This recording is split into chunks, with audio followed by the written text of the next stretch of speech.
Então, houve uma mudançazinha, mas já no grupo das irmãs, no grupo Ana de intercessão, extremamente importante.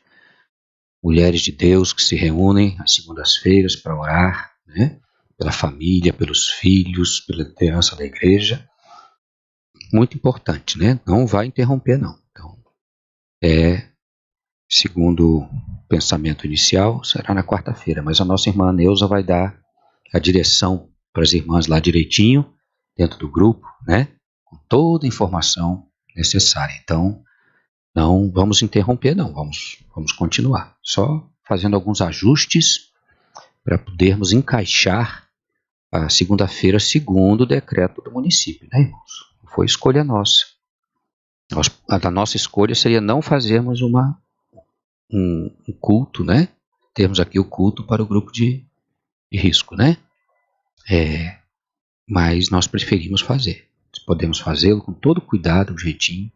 Os nossos irmãos queridos possam ter também a oportunidade de participar da Santa Ceia, de cultuar o Senhor, Como nós não temos opção, então nós vamos ajustando, Muito bem, vamos estudar João, queridos?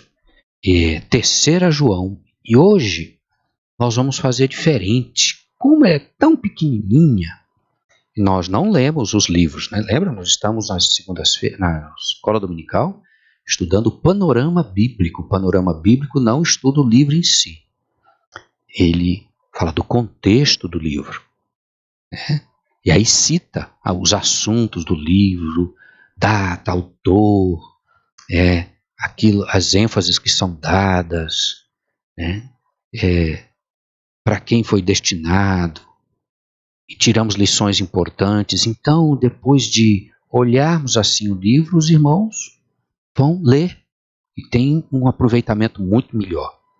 Estamos caminhando para terminarmos essa fase de estudo do panorama bíblico. Aqueles que vêm desde Gênesis, que privilégio, Agora você tem uma percepção da Escritura muito melhor, E a palavra de Deus é que nos sustenta. A palavra de Deus é que nos livra do engano, A palavra de Deus é aquela que nos mantém no rumo, é luz para o nosso caminho, lâmpada para o nosso pé. Então, se nós não a conhecemos bem, perdemos, temos um grande prejuízo, Então, é importante olharmos assim para a Escritura. Para muitos, ficar estudando assim tecnicamente as coisas não é muito animador, mas a fé, ela não é sentida.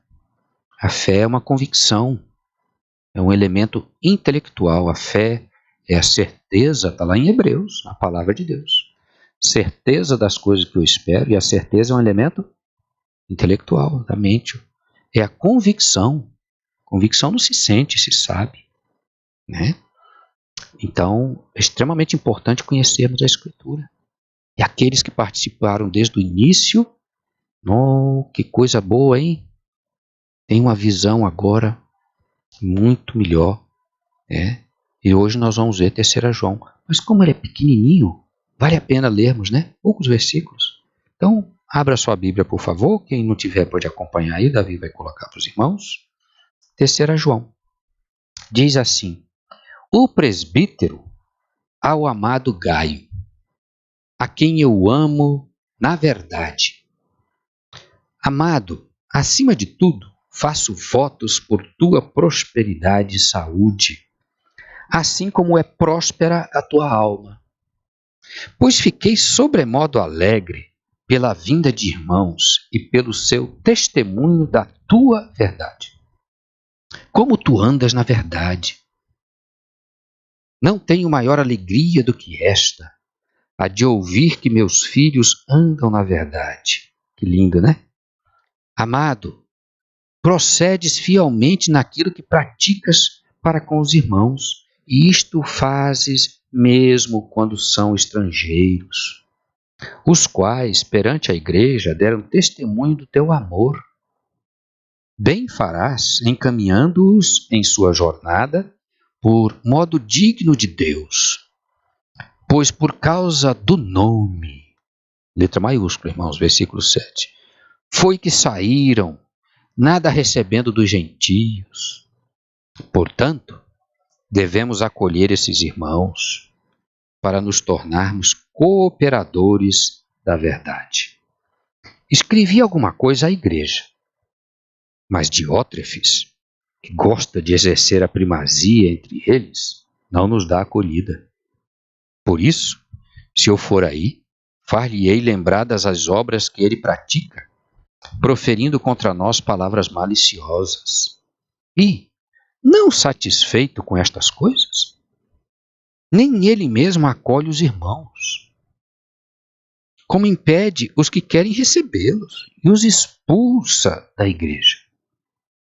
Amado, não imites o que é mal, senão o que é bom. Aquele que pratica o bem procede de Deus. Aquele que pratica o mal jamais viu a Deus. Quanto a Demétrio, todos lhe dão testemunho, até a própria verdade. E nós também damos testemunho. E sabes que o nosso testemunho é verdadeiro. Muitas coisas tinha que te escrever. Todavia, não quis fazê-lo com tinta e pena, pois em breve espero ver-te. Então, conversaremos de viva voz. A paz seja contigo. Os amigos te saúdam. Saúda os amigos, nome por nome. Está aí a carta, pequenininha, breve. Será que tem relevância, irmãos, uma cartinha pequenininha assim? Será que podemos, ao ler esta carta, aprender alguma coisa relevante, espiritualmente sólida, que nos edifique? Será que neste conjunto de poucas palavras, o Espírito de Deus pode nesta manhã nos edificar? Eu tenho convicção que sim. Há coisas muito preciosas aí. E para isso eu vou voltar para o estudo nosso desta manhã. Aqueles que têm a revista do Panorama, direitinho, podem acompanhar em casa. Quem não tem, o Davi vai passando alguns slides. Não tem tudo nos slides, mas aí o que não tiver, eu vou lendo aqui para os irmãos, e completando. Então vamos ver o que o autor desse estudo preparou para nós como um esboço para meditarmos nesta manhã. Vamos lá então.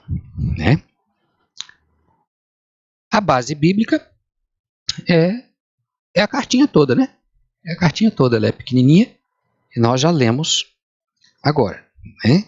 Vamos continuar.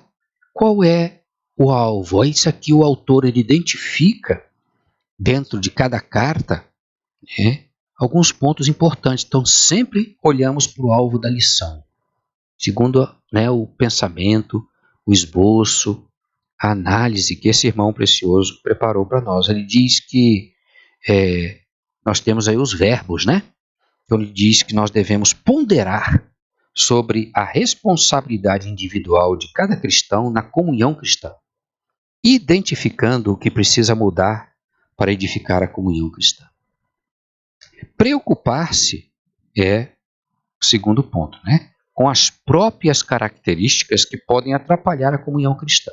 As próprias são minhas, Eu identifico uma responsabilidade, na carta fala, pequenininha, mas ela demonstra isso.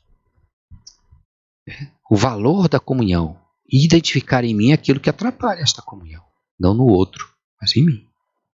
Corrigir atitudes, olha aí, e características que atrapalham a comunhão cristã. Corrigir em quem? No outro? Não, irmãos, em mim mesmo. E ter aquela honestidade, Bem-aventurados os macários lá, os humildes. Deles é o reino dos céus. Jesus já começou assim. Não há relacionamento com o reino dos céus, não há relacionamento com Deus se não for fundamentalmente o início de tudo humilde, que é reconhecimento de estado. Cristão é chamado para ser humilde, reconhecer o seu estado. Então eu identifico em mim mesmo como eu funciono, meu temperamento, o que me faz ficar nervoso, o que as áreas que eu sou tolerante.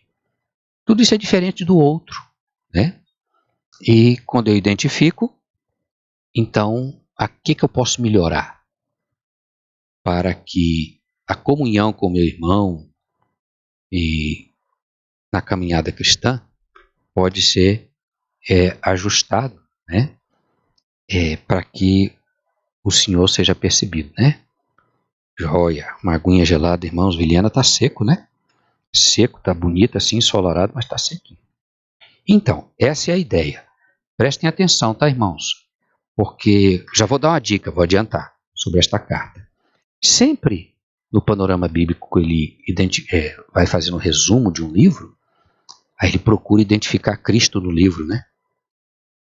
Os irmãos, quando nós fizemos a leitura, tem memória de ouvirmos mencionar de Jesus aí?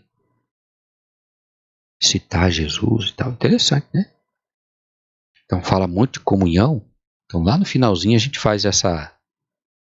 a gente volta para esse tema aí, onde Jesus é encontrado na carta, né? Então tem aí um momento que ele é citado, mas a gente já vai perceber que é muito mais do que isso que está citado aí, né? É só para deixar a curiosidade para ir pensando. Vamos adiante? Então, próximo quadro, introdução. Chegamos a 3 João. Se em 1 João o tema central foi a comunhão com Deus, e 2 João, a advertência contra os falsos mestres, que aliás foi uma aula muito boa do nosso irmão Elvis, muito boa, bem elaborada, né? Muito boa. Eu vi depois que voltei lá de Ouro Preto, e gravado já, né? Muito boa. Então, 2 João tem uma advertência contra os falsos mestres. 3 João estimula a comunhão com os irmãos crentes. É o menor livro do Novo Testamento e da Bíblia inteira, com 25 palavras gregas a menos que 2 João. Bem pequenininho. Então, no original lá, ele diz esse aspecto da curiosidade, né? Na língua original que foi escrito, são 25 palavras gregas a menos que 2 João, que é um dos menores. O menor mesmo é este aqui, né? Coisa interessante. Então, 1 João, recapitulando aí, não foi há muito tempo atrás, né? Trata da comunhão com Deus. Os irmãos lembram lá bem, se eu digo que eu amo a Deus, não amo meu irmão, não é verdade. Isso não funciona assim, né? Não ameis o mundo, nem as coisas que há no mundo, senão não tem como estar com o Senhor ao mesmo tempo. Então, 1 João foi assim. Muita palavra, né? Amor, amados, né? E 2 João é uma advertência contra os falsos mestres, na época que eram abundantes. Pedro também fez essa advertência, nós vimos juntos. O pessoal da Ásia Menor ali, né? Pedro escreveu 2 vezes para aqueles irmãos daquela região e advertia também contra os falsos mestres. Roubam as convicções genuínas e verdadeiras que o Senhor Jesus nos traz. O falso mestre, normalmente, ele tem carisma, ele comunica bem, ele agrada a sua humanidade. Você que está escutando, é bom. O apóstolo Paulo diz em outro momento, falando com Timóteo, que como quem tem coceira no ouvido, né? Você escuta o falso mestre, é gostoso aquela coceirinha, mas aquilo é um fungo que está destruindo você por dentro. Então, João advertiu. Agora, na 3ª carta, coisa interessante, né? Comunhão com Deus, cuidado com o engano que separa você das bênçãos de Deus e tudo mais, do equilíbrio que vem de Deus. E a comunhão com outros, como é extremamente importante, né? João está tratando destas coisas, o apóstolo amado. Vamos adiante? Visão panorâmica do livro. Está no grupo das Epístolas Gerais, né? Para mim, ela é uma epístola pessoal, uma carta pessoal, porque ele já diz bem no início da carta, né? Quando inicia, são só 15 versículos na nossa organização aqui da Bíblia, né? Mas quando ele inicia, ele diz: o presbítero ao amado Gaio, a quem eu amo na verdade. Então não é uma carta geral, como Pedro escreveu para os irmãos ali, né, da Ásia Menor, ele diz que é daquela região, né? Eu não sei porque o autor preferiu colocar como geral, né, e não como uma carta, uma epístola pessoal. O autor é João. A data sempre muito tarde, né, irmãos? Já perceberam? Evangelho de João, as 3 cartas de João, Apocalipse, foram escritos já no momento da maturidade de João. Então, quem participa do estudo bíblico quinta-feira à noite já está bem familiarizado com isso, já conhece bem, né? Nós estudamos o Evangelho de João, estamos agora no capítulo 17. E lá vimos a introdução, no contexto histórico, que João era o mais novo dos apóstolos. Foi o que viveu um período muito longo lá pela região de Éfeso. E os escritos dele são desse período da maturidade. Aí, 85 a 95 depois de Cristo. A data. Local Éfeso. Qual é o alvo? O alvo é Gaio. Ele fala com um moço, Gaio, né? O versículo-chave é o versículo 11, que eu vou ler aqui para os irmãos, que diz assim: amado, não imites o que é mal, senão o que é bom. Aquele que pratica o bem procede de Deus. Aquele que pratica o mal jamais viu a Deus. Dramático, né, irmãos? Esses escritos, como a escritura é clara, né? Jesus fala: quem comigo não ajunta, espalha. Quem não é por mim, é contra mim. E aí nós vemos o ensino dos apóstolos acompanhando esta mesma linha, né? Então, quem pratica o bem procede de Deus. Se pratica o mal, jamais viu a Deus. Dizer isso hoje em dia, as pessoas ficam zangadas, né? Mexe com os brios, com o orgulho das pessoas. Quem é você para me julgar? Eu vivo minha vida do jeito que eu quero, minha vida cristã, né? Do jeito que eu quero, e tudo mais, né? A escritura é clara, né? E está de acordo com 1 João. Lá fala do amor. Se você não ama o seu irmão, não é divino, não é divina na sua expressão em direção ao seu irmão, você não está glorificando a Deus. Mas eu não sinto assim. A escritura não fala do que nós sentimos. A escritura, nesse sentido, fala em domínio próprio. O domínio próprio é uma força exercida, uma consciência cristã sobre o que sente, sobre o que pensa, sobre o que acha. De tal maneira que o caráter do Cristo é sempre percebido, sempre. Então é o domínio próprio, né? Então, a palavra-chave que está aí é bem clara e é assim, muito enfática, né? Coisa que na nossa geração as pessoas não gostam muito, e as pessoas que eu digo até do ambiente cristão, da igreja mesmo. A sociedade perdida nem se fala porque não tem o Cristo. Aqui o João está tratando com crentes, né?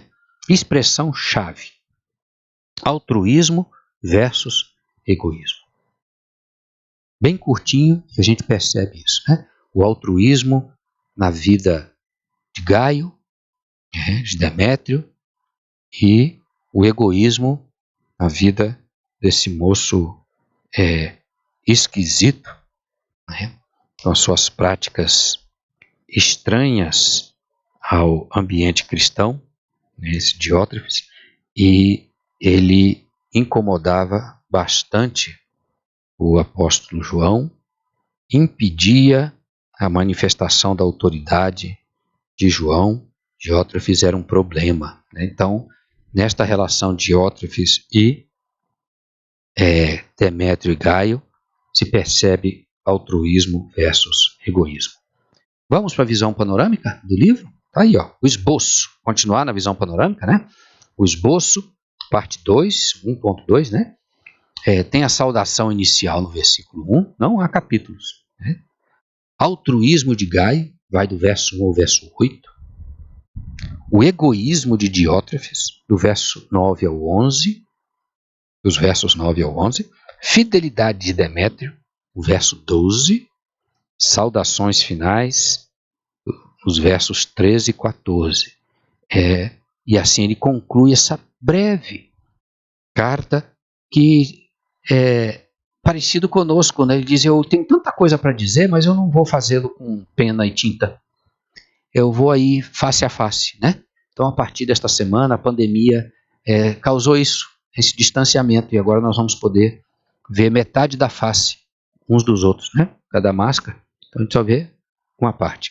João queria ver face a face, face toda. Agora nós não podemos ter, né? O altruísmo cristão e egoísmo eclesiástico vai aparecer aí, segundo esse esboço que nosso irmão preparou para nós no livro. Vamos adiante? 3 João em uma sentença. Sempre no estudo ele dá uma paradinha depois de algumas observações, ele lança uma sentença para fazer a gente pensar. João escreve para encorajar a hospitalidade de Gaio e condenar o egoísmo de Diótrefes. Né? É uma frase que até agora já vai percebendo. Contexto. Os estudiosos sugerem que houve um relatório sobre Gaio e Diótrefes. João teria escrito em resposta ao conteúdo de tal mensagem, que provavelmente lhe foi entregue por Demétrios. No versículo 9, o apóstolo João cita uma carta anterior a 3 João que, segundo ele, foi impugnada por Diótrefes. De longe, João escreve para instruir e exortar alguns membros da igreja à boa convivência, né? Então, parando aqui um pouquinho, irmãos, olhamos lá no versículo 9 e você percebe isso, né? Escrevi alguma coisa à igreja, se perdeu essa carta. Não temos. Mas Diótrefes, que gosta de exercer a primazia entre eles, não nos dá acolhida. Por isso eu vou ter que ir aí. A impressão que dá é que João escreveu uma carta robusta, instruindo a igreja. Então esta sim foi uma epístola geral para aquela região ali. E esse moço Diótrefes provavelmente recebeu aquela comunicação, jogou fora. Não, aqui quem governa sou eu, não é esse moço aí, João, não. Eu tenho uma compreensão pessoal, um entendimento próprio de como se deve viver o cristianismo e como a comunidade local, não pense igreja naquela época era a eclésia, viu? Não era uma organização como nós temos hoje com prédio e tudo mais, não existia isso.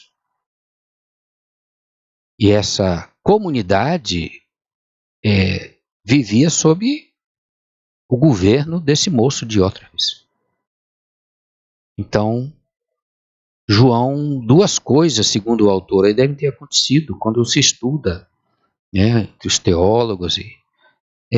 Duas coisas aconteceram. Ele impugnou, ou seja, ele rejeitou, ele fez uma censura ao escrito do apóstolo João e impediu que essa carta chegasse ao conhecimento dos irmãos.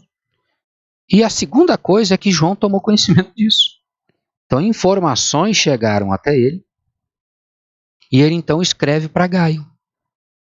Provavelmente ele está escrevendo para Gaio, porque ele diz aí, né, na carta, ainda no versículo 1, pequenininho, né? Está aí, ó. Presbítero ao amado Gaio, a quem eu amo na verdade. Então ele faz votos, né, da prosperidade e tudo mais, né, testemunho que fiquei sabendo a seu respeito. Então alguém chegou lá, ou um grupo de pessoas, passando por essa região, chega diante de João e fala assim: olha, a carta que o irmão enviou lá para aquela região, o Diótrefes picotou e disse que não é conveniente.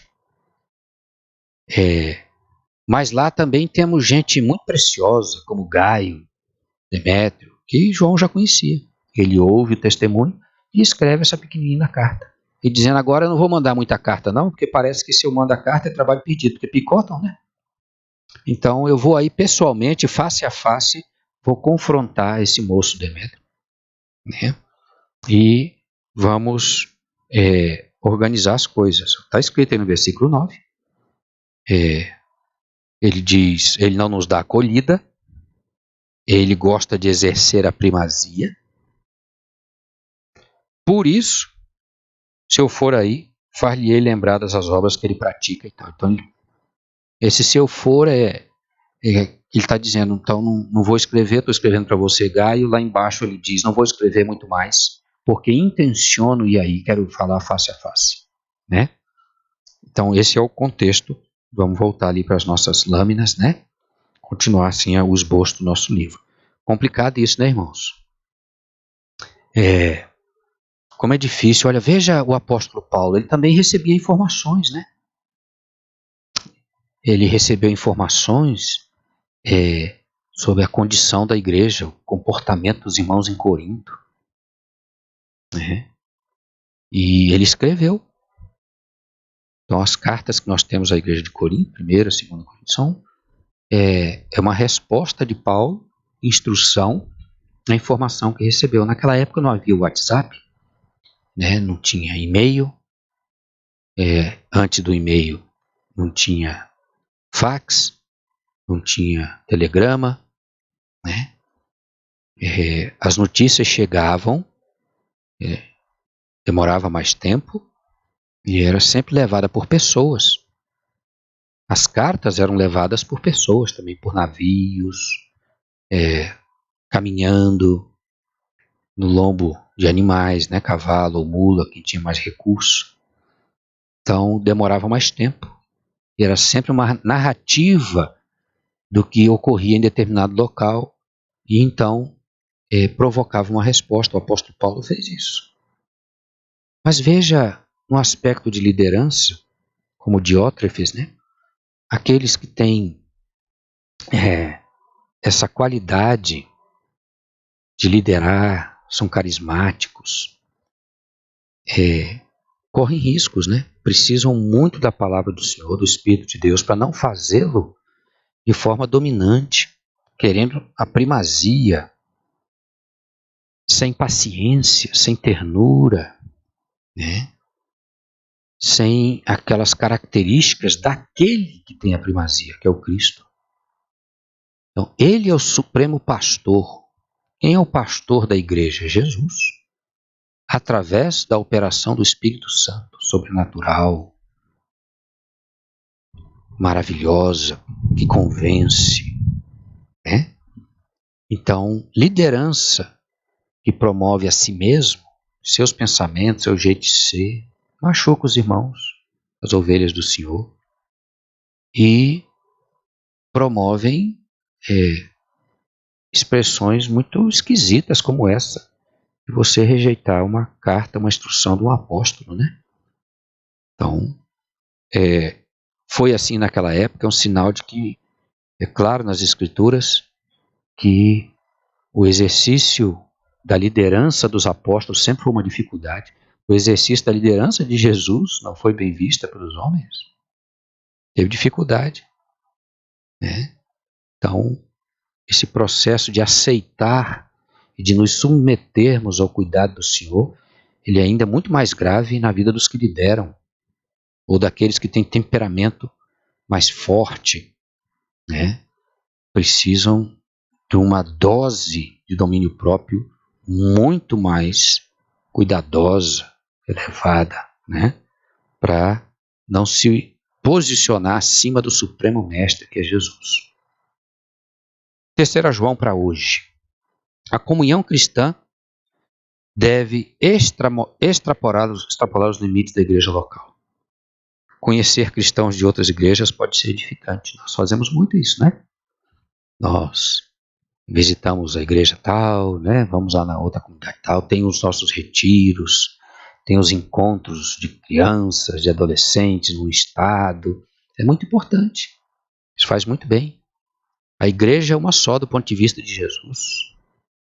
Então faz muito bem. Nas minhas caminhadas de anos aí no campo missionário. Era o que acontecia de muito, né? De Belfast, por exemplo, 6 anos que eu fiquei lá, havia mês que toda semana eu estava em algum lugar diferente. A Europa é pequenininha, né? Os voos são curtos. A Europa toda deve dar aí o norte do Brasil. Então, fazia visitas constantes de apoio pastoral à família de missionários em vários lugares. Eu ia para a Dinamarca, voltava. Meu faz, depois ia lá, norte da Alemanha, voltava. Era tudo pertinho. Voos rápidos, baratinhos, né? Que hoje já não tem mais, né? E visitava os irmãos. E alguns choravam as suas angústias. E então tinha a oportunidade de pastorear, de ampará-los, de animá-los. Outras ocasiões levava boa parte da igreja de Belfast, que era mais robusta, era uma igreja maior, mais recurso humano, né, de liderança, jovens, então levava junto 10 pessoas. Lá fazíamos evangelismo juntos com aqueles irmãos enfraquecidos em diversos lugares. Então, a comunhão com os irmãos nos ajuda a perceber a vida de uma maneira diferente. E uma coisa que é importante, irmãos, é que essa prática me ajuda em um princípio interessante que eu aprendi. O conviver com o diferente lhe ajuda a fazer uma distinção entre o que é princípio bíblico e o que é cultura. Entre o que é hábito e o que é valor inegociável da Escritura. E aí nos tornamos pessoas mais maleáveis, mansas, né, pacientes, longânimas. Identificamos aquilo que é essencial em contraste com aquilo que é prática de vida cultural. Então, paramos de olhar para o outro com um olhar de condenação, de crítica, porque faz assim, faz assado, come isso, come aquilo, bebe isso, bebe aquilo, se veste assim, assado. Vai vendo que isso é só uma expressão cultural, que a gente tem que tomar cuidado para que essa expressão cultural seja uma representação de valores, né? Mas valores são inegociáveis. Aí você começa a ver que pessoas fazem coisas de formas diferentes, que do meu ponto de vista eu achava que não era correto, né? Então, por exemplo, lá em Belfast, há um grupo de irmãos mais conservadores que entendem que a única Bíblia que o crente pode ler é a King James, né? Ou seja, esses irmãos entenderam que a palavra de Deus é aquela em inglês na versão King James antiga, com muitas palavras em inglês que não se usa hoje em dia mais, os jovens não entendem, mas ele diz que aqueles que se convertem de verdade têm que ler aquela Bíblia, certo? Então, e é verdade, mas ele briga com você, bate boca, deixa de ser seu amigo e de conversar com você, e não lhe considera alguém comprometido com Jesus se não usar aquela versão. Ora, irmãos, a versão, se nós queremos ser bem corretos mesmo, todo mundo aqui ia ter que aprender grego, um pouquinho de aramaico, hebraico, para lermos o original. As versões, elas são melhoradas pelas sociedades bíblicas com muito estudo, feitos por homens de Deus, adequando a linguagem, o entendimento da Escritura o melhor possível aos originais em determinada geração. Porque o objetivo é fazer a palavra do Senhor ser entendida pelas pessoas e não ficar empacado em um hábito, né? E isso é grave. Então há outros que entendem que para você louvar a Deus tem que ser em determinado horário, inclusive. Isso também eu vi para lá. O dia do Senhor é o domingo, e no domingo, dia do Senhor, o horário são as 9 horas da manhã. Se você mudar aquilo para as 5 da tarde, alguma coisa assim, 7 da noite, não é compromisso com Deus. O horário é de manhã. e dá peso a isso, ao mesmo peso de palavra de Deus. É complicado. O conviver com outros irmãos, compartilhar com outras pessoas, você vai perceber que o Espírito de Deus não fez acepção dela. E se ele não fez acepção dela e move na vida daquela pessoa, e você vê as evidências, o fruto do Espírito na vida daquela pessoa, você não tem o direito de dizer que ela não é aquilo que Deus diz que ela é. Porque ela tem hábitos diferentes, come coisa diferente, bebe coisa diferente, cultua em horário diferente, né? E tudo mais. Tem aspectos de celebrar a vida de forma diferente. Tem comunidades que são mais dançantes, como a africana, né? Outras que são mais pensantes, como a do norte da Europa, né? Os anglo-saxões são mais, né?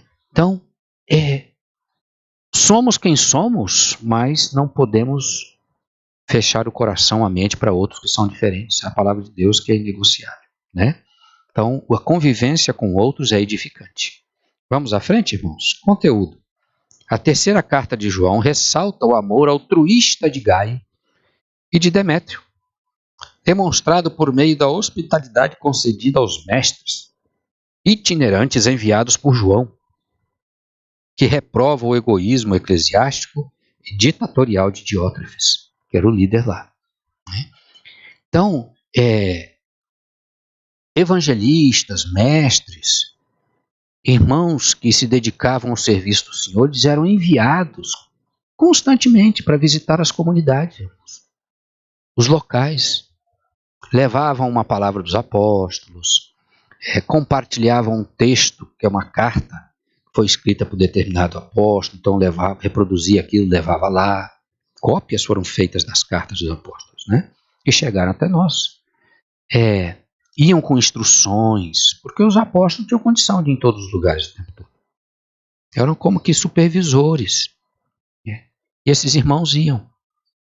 Então, receber esses irmãos carinhosamente, com hospitalidade, é algo divino.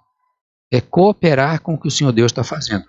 Já o Diótrefes fechava as portas, não só fechava, como diz o texto, como ele expulsava da comunidade dos crentes aqueles que o faziam, que carinhosamente recebiam esses irmãos. Então, era uma liderança muito estranha, né? O conteúdo aí, os personagens. 3 personagens interessantes tem aí. Quem tem a revista em casa pode ver sobre esses personagens, né? Gaio, que o verso 1 ao 8 diz que ele era um sujeito altruísta. Olha só as qualidades deste moço Gaio, que na revista tem aqui, mas aí no slide não tem. Ele era amado de verdade. Está em João, está aí no texto no verso 1. No verso 2 tem que ele era debilitado fisicamente, se percebe, né? Ele era próspero espiritualmente, também estava no verso 2. O verso 3 diz que ele era cumpridor da verdade. Parece que esse assunto verdade, porque o Diótrefes lá é da mentira, né? Aparece muito aí. Comunicador da verdade, no verso 4. O verso 5 e o 7 e o 8 diz que ele era acolhedor de estrangeiros. E o verso 6 diz que ele tinha um excelente testemunho. Esse é o personagem Gaio, que está aí, né? O sujeito altruísta. Os ensinadores e missionários cristãos fiéis precisam de nosso apoio, o autor da revista aqui diz. Sempre que puder oferecer hospitalidade para os outros, tal atitude fará de você um parceiro de seu ministério. Aí ele pergunta, você tem dado apoio para os obreiros e missionários cristãos? Né? Então, quando você apoia aqueles que estão na obra, né, você se faz co-participante daquilo que o obreiro faz. Né? Muito bem. Outro personagem, o Demétrio. O Demétrio aí diz no verso 12 que todos dão testemunho dele. Então ele era alguém articulado, relacional, né? Ele tinha, em relação ao testemunho real dele, né? Até a própria verdade, ou seja, diante da escritura, do caráter de Cristo, é uma pessoa que se identifica. A gente percebe o caráter de Cristo nele. E João o conhecia. Nós também damos testemunho de Demétrio. Eu o conheço. Que bonito, né, irmão? Será que as pessoas podem dizer a nosso respeito isso? Gente, nós nos relacionamos com outras pessoas e esse relacionamento se percebe o caráter de Cristo, a própria verdade é um testemunho de que ele é assim, né? E o próprio João está dizendo, nós aqui, a liderança, o conhecemos. Né? Então diz aí, não se esqueça, na próxima lâmina, não se esqueça de fazer algo pelos obreiros cristãos que servem fielmente. Não deixe de encorajá-los, assim eles não se cansarão de servir. Né? Ontem nós tivemos um momento gostoso com o nosso irmão Hideman lá em Bali, na Indonésia, missionário lá desta igreja, né? Querido Hideman, gostoso. Então, alguns jovens, a nossa irmã Neuza estava lá também, participando nessa live, né? Quem mais? A Dani, o Elvis, eu e o Elvis conduzindo ali, né? Muito jeitinho, sabedoria. E outros irmãos fazendo perguntas. Que gostoso, né? E oramos com ele, o encorajamos. Certamente, hoje, ele está se sentindo bem melhor, né? Fortalecido. E tivemos esse momento juntos. Então, não deixar de encorajar aqueles que vão bem. E o Diótrefes, irmãos? Diótrefes está aí, os irmãos não estão autorizados a fazerem trocadilhos com o nome dele, certo? Pode não, o moço já partiu. Não sabemos, quem sabe ele até se ajeitou diante do Senhor, né? Mas nesse momento aqui, está aí nos versos 9 ao 11, fala dele. Ele gostava, olha o tanto de coisa, ao contrário de Gai. Gostava da preeminência, de ser a figura principal, seu foco. Ele faltava na cooperação. Não cooperava com ninguém que vinha, não. Falava com maledicência, malícia, diz aí o texto. Era prepotente. Não era hospitaleiro. Difamava e fazia fofoca. Está no versículo 10. Evitava a hospitalidade da igreja. Ou seja, não somente ele não era hospitaleiro, como ele punia, perseguia quem fosse. E ele expulsava os visitantes.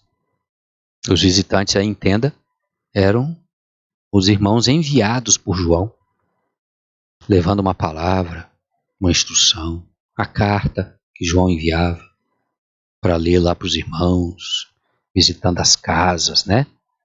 E não recebia, não passava adiante. Muito perigoso.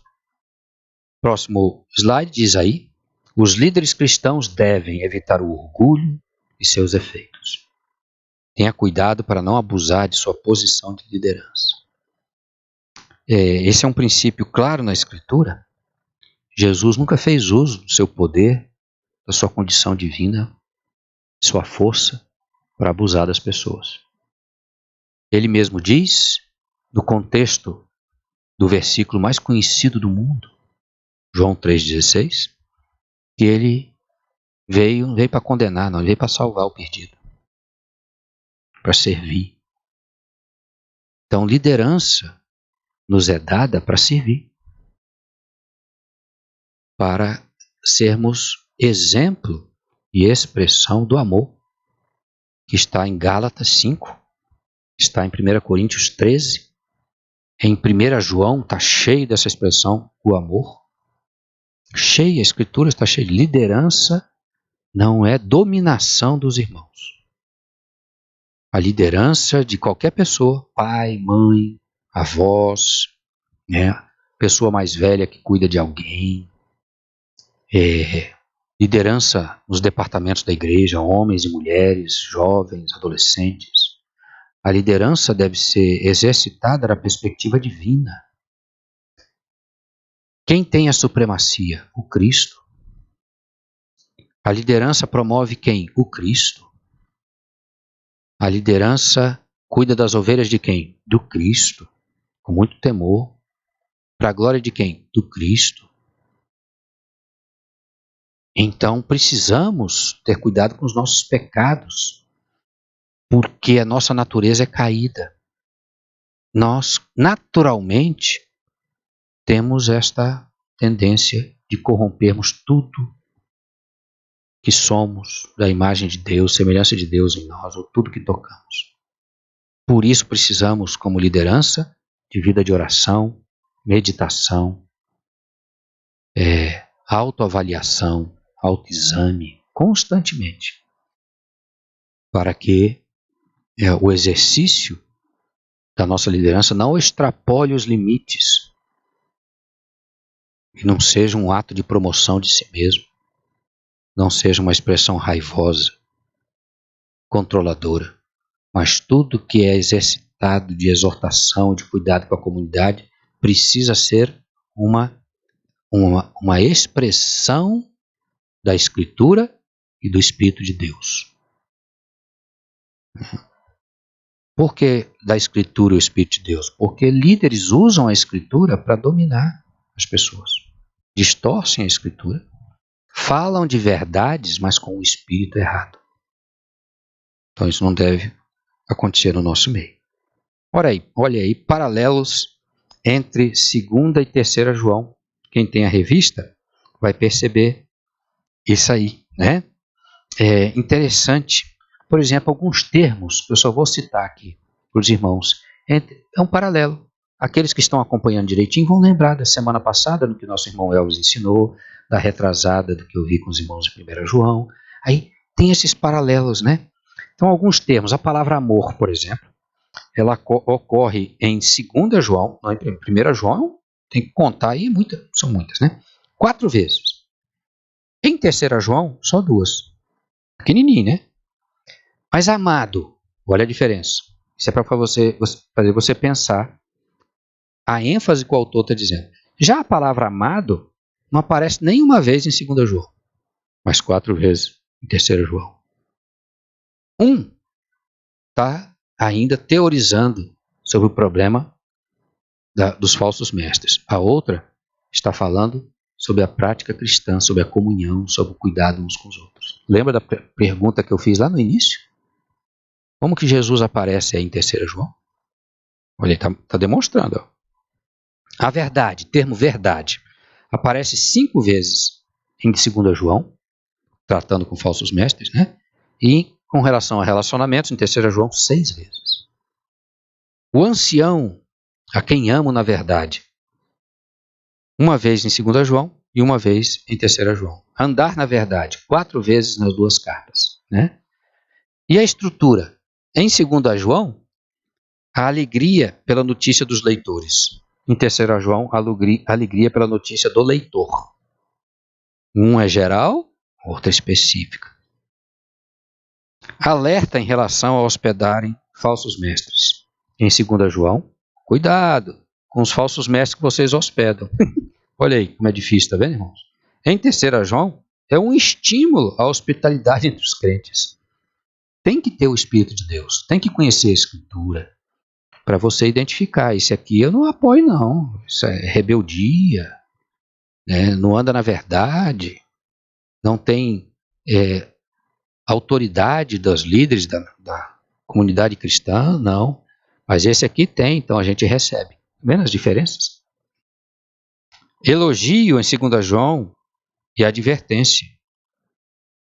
Em 3 João tem muita alergia e advertência também. Um com relação a falsos mestres, outros em relação a irmãos amados e não amados, né? Condenação à má doutrina, condenação da má conduta em 3 João. 2 João, condena a má doutrina. 3 João, conduta, que é o resultado da doutrina, se você coloca em prática ou não. Em 2 João, ele tinha uma visita planejada. Em 3 João, ele planeja a visita também. Ó. Carta breve nos 2 casos. Né? Veja que coisa interessante, né, irmãos? Então, o outro slide fala do termo verdade aí na carta né? No versículo 1, diz, amo na verdade. Gaio, né? Ele dizendo. No versículo 3 de 3 João, diz, testemunho da tua verdade. No versículo 3 também, andas na verdade. O versículo 4, andam na verdade. O versículo 8, cooperadores da verdade. O versículo 12, o nosso testemunho é verdadeiro. A palavra verdade aparece demais aí, irmãos. A verdade precisa aparecer nos relacionamentos. Tem que aparecer. Verdade do Cristo. Não é a expressão da brutalidade dos seus relacionamentos, de ser grosso, grosseiro, é em falar daquilo que é um fato. É isso não. A verdade tem lá que é amor, é alegria, paz, longanimidade, benignidade, domínio próprio, a gentileza e tudo mais, né? Tem que ter uma habilidade. Aí a gente falaria disso em outro momento, né? Então, nós temos o resumo da carta. Olha só, a terceira carta de João nos mostra como era a igreja no fim do primeiro século, com virtudes e defeitos, com membros humildes e hospitaleiros, e com os ambiciosos e orgulhosos querendo dominar os outros. Tinha demais naquela época, né? João louva Gaio pela hospitalidade e pelo amor que havia dispensado aos irmãos e peregrinos. Condena Diótrefes pela ambição e turbulência. Recomenda Demétrio pelo bom testemunho. E ele termina com as saudações dele, né? Então, 3 João para hoje, né? Infelizmente, hoje também encontramos Diótrefes em nossas igrejas. Como você tem reagido a eles? Graças a Deus temos muitos Gaios e Demétrios, né? Também. Procure aprender com os últimos, esses dois últimos, né? Então veja, a carta é muito preciosa nesse sentido, né? Cristo em 3 João. Lembra da pergunta? Onde está? João não cita Jesus aí. Ao contrário de 1 e 2 João, em 3 João não faz menção ao nome de Jesus Cristo. O versículo 7, porém, afirma, por amor ao nome, uma referência indireta ao nosso Senhor. E aí, eu vou só olhar com os irmãos em Atos, olha só Atos 5, né, 40, 41. Deixa eu ir aqui, Atos 5, 40 e 41, abrir na minha Bíblia, se os irmãos quiserem abrir em casa aí. Livro de Atos, capítulo 5, vou botar no 6 para eu voltar um pouquinho aqui, que é o finalzinho do capítulo 5. Olha, isso aqui João está junto, tá, irmãos? Narrando lá em Atos, versículo 40, capítulo 5. Chamando os apóstolos, açoitaram-nos e, ordenando-lhes que não falassem em o nome de Jesus, os soltaram. Certo? Atos, Jesus já foi assunto aos céus. E está a vida da igreja, que demonstra Jesus. Então, prenderam os irmãos, era aquela confusão toda, os apóstolos todos, João estava lá no meio, levaram uma surra, falaram, não falem nesse nome. Não. Olha o 41. E eles se retiraram do sinédrio, regozijando-se por terem sido considerados dignos de sofrer afrontas por esse nome. Observe a diferença. O nome lá em cima no versículo 40 está o nome de Jesus, né? E soltaram. Agora, no final do versículo 41, nome em letra maiúscula, com N maiúsculo, o nome. João estava lá. O nome. O versículo 7, aí, de 3 João, diz assim: pois por causa do nome foi que saíram. Está falando daqueles que eram estrangeiros, que eram missionários e foram lá para aquela região e foram rejeitados, né? Então João está argumentando com Gaio, olha, pois foi por causa do nome que saíram, nada recebendo dos gentios. Olha o nome aí em letra maiúscula. Nome de Jesus. Esse nome é uma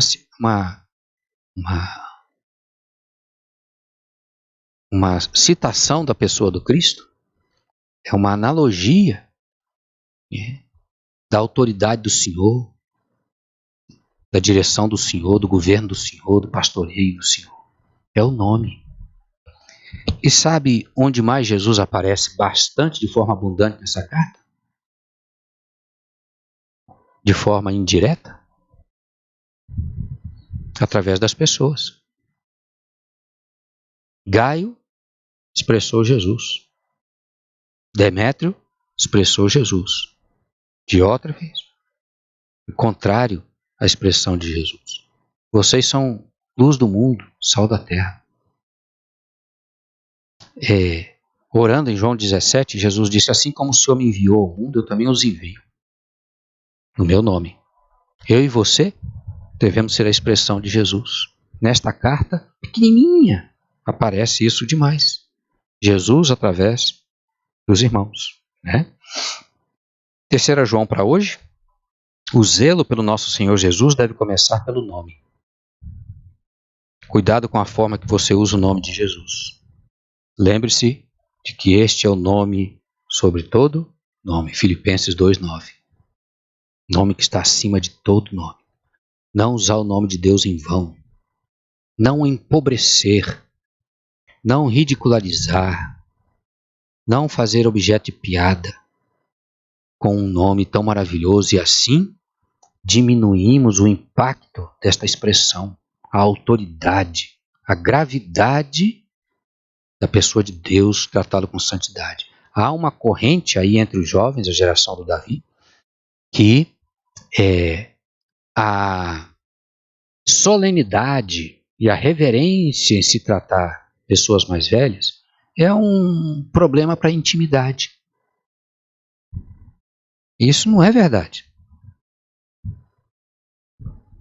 Tratar o Senhor Deus de Senhor não pressupõe que eu perdi a intimidade com Ele. Não, é que eu tenho uma intimidade de forma adequada, com respeito adequado. Não de forma mundana, carnal, humana, mas divina. Então o nome do Senhor deve ser tratado por todos nós com respeito, com honra, com autoridade, com reverência, sempre. E tomarmos o cuidado para não participarmos, não sermos promotores de historinhas, de piadas, de brincadeiras, que se diminui a autoridade e a reverência ao nome do Senhor. Diminuindo a autoridade e a reverência ao nome do Senhor, só tem interesse a Satanás. Mas nós devemos preservá-lo, honrá-lo e reverenciá-lo constantemente. Né? Conclusão: embora seja o menor documento do Novo Testamento, 3 João contribui para a história bíblica ao nos dar uma noção da comunidade e da hospitalidade cristã. Ou seja, está de acordo com 1 João, que diz: se você não é divino para com seu irmão, você não cultua Deus, não. E se você é grosseiro, impaciente com seu irmão, você não ama Deus, não. Está lá escrito no texto bem claramente. Veja como isso é importante. Irmãos, o que nós perdemos lá no Éden foi relacionamento com Deus e com o próximo. E a Escritura trata do resgate do relacionamento através do Cristo. Então, a nossa mente, nossa alma, nosso coração precisa ser transformado pelo conhecimento que temos do Senhor. E precisamos olhar e meditar na direção do Espírito Santo com carinho e com cuidado, que Ele nos governe, para que não sejamos nós mesmos. Não façam o que porventura seja do vosso querer, mas nos sujeitamos ao Espírito Santo, que nos guia, nos direciona. Né? Então, ficamos assim com o nosso estudo desta manhã, e que os irmãos avaliem, pensem sobre isso. Como é importante a comunhão, cuidado, o cooperar com o outro, com o irmão, na missão dele. Somos um corpo. Que em todos os nossos relacionamentos, Jesus apareça, a graça de Jesus apareça, a misericórdia dele. E não a nossa carne, nosso jeito de ser. Domínio próprio, isso é um culto a Deus. Deus nos ajude. Vamos orar, queridos? Pai Santo, obrigado por essa carta pequenininha, preservada na história, mas que nos ensina, nos orienta. Nós somos igreja hoje. Livra-nos como liderança de sermos uma liderança contrária ao Senhor Jesus, que promove a nós mesmos. Senhor, e livra-nos como ovelhas do Senhor de sermos egoístas, mas que sejamos altruístas, dados, hospitaleiros, cooperadores, com alegria, mansos, tratáveis, relacionáveis. O Senhor nos ajude, que a comunidade dos crentes onde estamos inseridos perceba a Tua presença através dos relacionamentos nossos. Em nome de Jesus é que nós oramos, porque entendemos que a nossa natureza é terrível. Nossa carne é forte, como disse o apóstolo Paulo. Mas graças a Deus, que em nossas almas somos escravos da lei de Deus, do Teu Espírito, que nós consigamos viver segundo esse Espírito. Nos ajude. Abençoa os meus irmãos no decorrer deste domingo, que a paz do Senhor esteja conosco, em todos os aspectos. Em nome de Jesus. Amém. Amém. Irmãos, até às 19 horas, se o Senhor Deus assim nos permitir. Tenham um dia abençoado, momento em família, em comunhão